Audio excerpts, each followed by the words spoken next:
Hello and welcome back in another episode of Nisrin Spirituality. So today we are speaking about intuition, especially learning how to trust our intuition. There is a lot of people who does want to learn about their intuition and sharpen their intuition, but first of all, they want to learn how to trust it because they are not familiar with their intuition.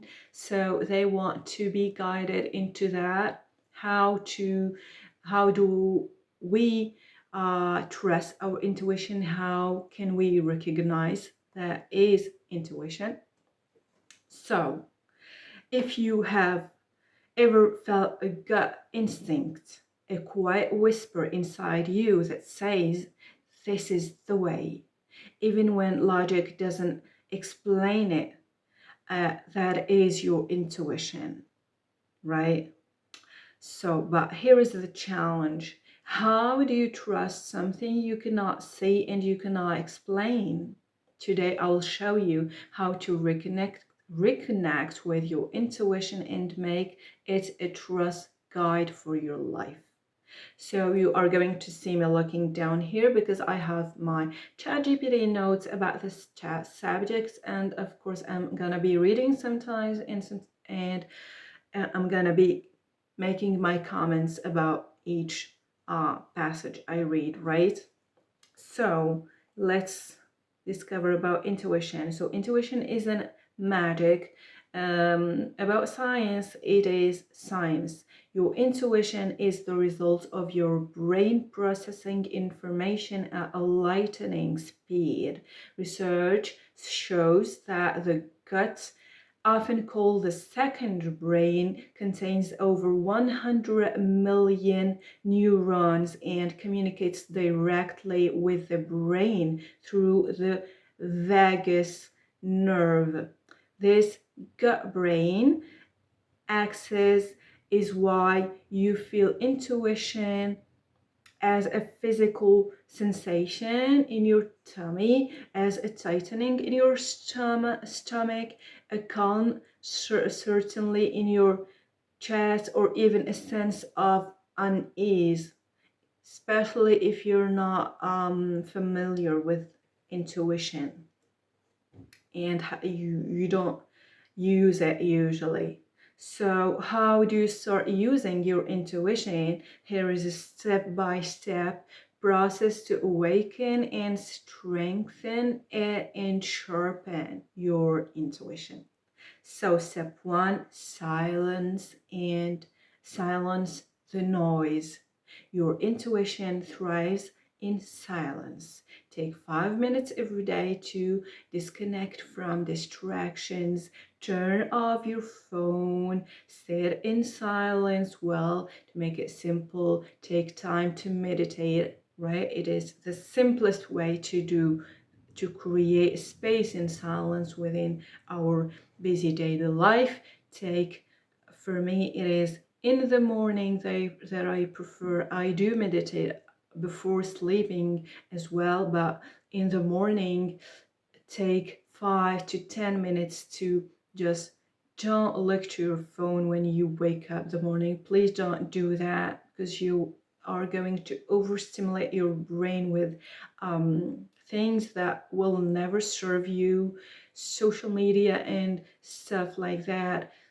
Just don't look to your phone once you wake up. Sit or just keep laying on your bed and take some, for instance, 5 conscious breaths and just be there in silence.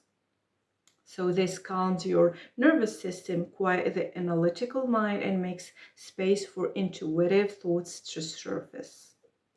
Of course, you don't do this once or twice and say, well, nothing happens. No, you have to stick to it for 30 days at least, doing this every day. And then you are going, of course, to see changes in the way you be, in your state of being, and in the way your brain functions. That is to say, if you are an overthinker, you are going to notice that you think less, and you feel more calm. So step 2, listen to your body.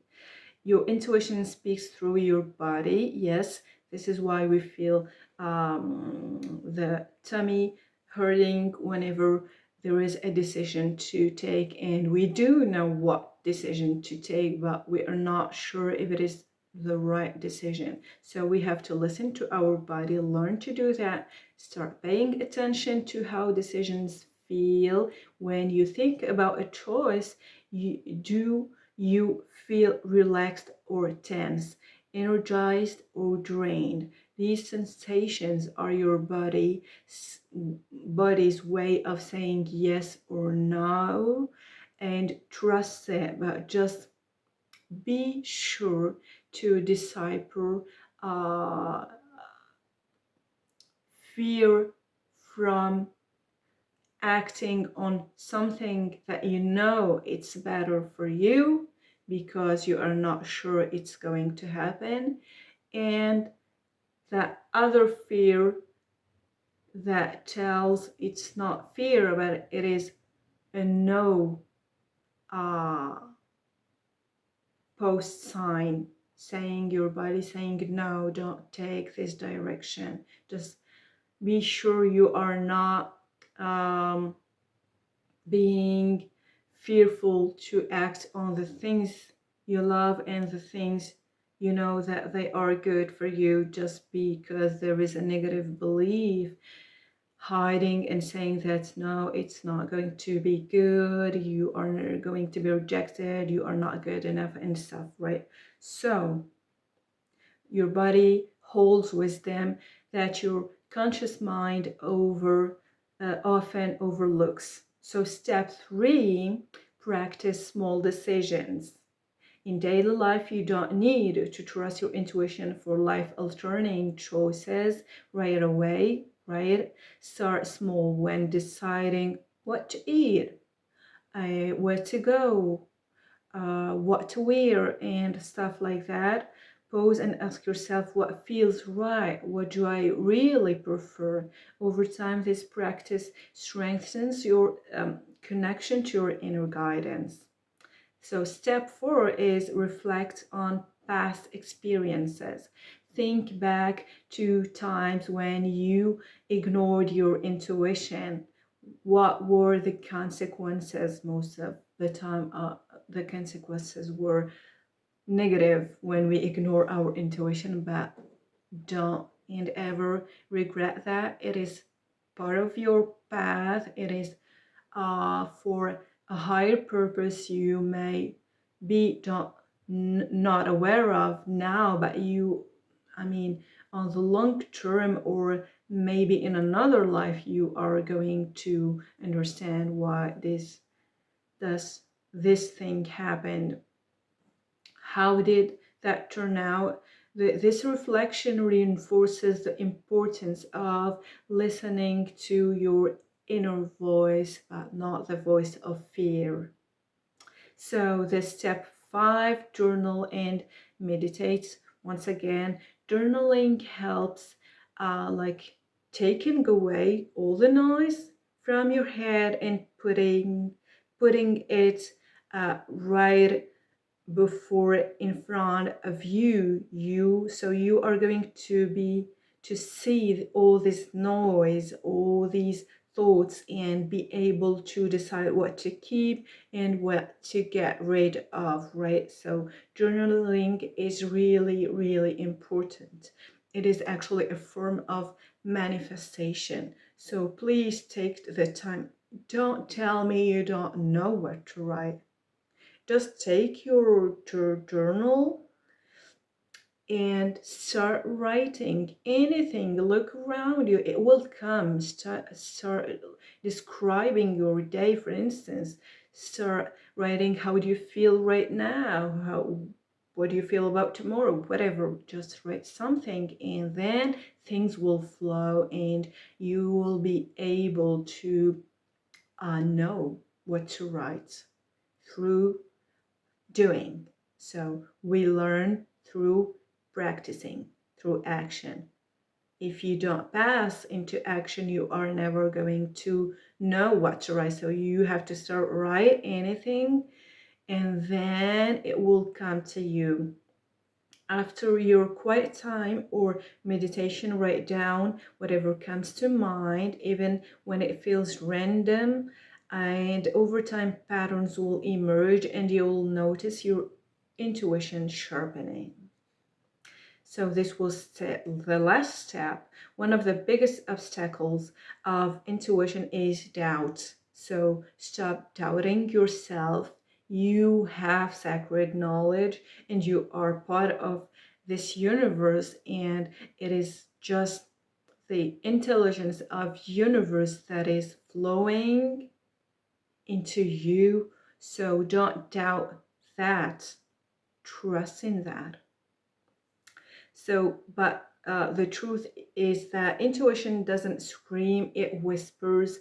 Doubt comes from fear, but intuition comes from alignment. When you practice trusting your intuition, you align with your authentic self and start making decisions that feel deeply right, even if they defy logic.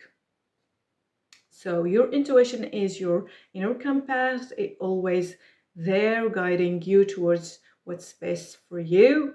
And if you use these 5 steps, you are going to sharpen your intuition, and you are going indeed to trust your intuition, because it is your personal guide. What is intuition? It is actually information flowing to you from your higher self, which is part, once again, of the universe. Call it God, whatever you want, the source. It is information coming from there that wants your higher good. So trust into that, because it is for your good. I hope this was very helpful, and I hope this will help you stop doubting your intuition and start using it to succeed in life, to make the right choices for you, and just be happy and fulfilled in your life. If it resonates, like, subscribe, and leave a comment with your biggest takeaway. Come on Instagram and connect with me there. Until next time, take care of yourself, and I love you so much.